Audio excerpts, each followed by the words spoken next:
Binəqədi rayon mərkəzləşdirilmiş kitabxana sisteminin Mənim qəhrəmanım layihəsinə qoşularaq sizlərə bugün mənim üçün uşaqlıqdan qəhrəman olan, oxuyub bitirdiyim məktəbin adını daşıyan Mübariz Alayoğlu Nəcəfov haqqında məlumat vermək istəyərdim. Mübariz Nəcəfov 1974-cü ildə Bakı şəhərində anadan olur.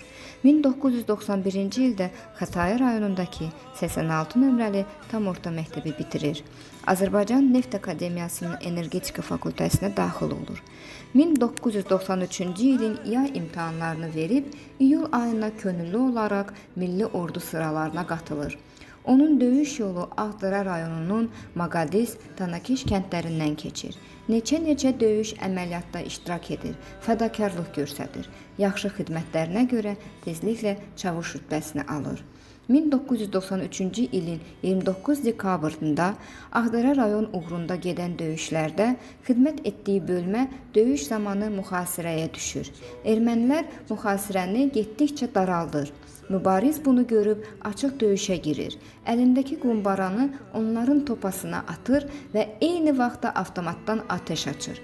Ateş vaxtı xeyli erməni döyüşçünü məhv edir və özü ağır yaralanır.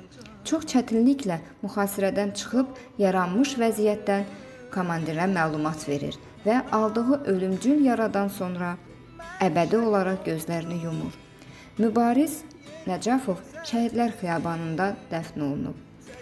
4 avqust 1994-cü ildə Azərbaycan Respublikasının Nazirlər Kabinetinin Respublika təhsil müəssisələrinə ad vermək haqqında 296-cı qərarına əsasən 86 nömrəli tam orta məktəb Mübariz Alayoğlu Nəcəfov adını daşıyır.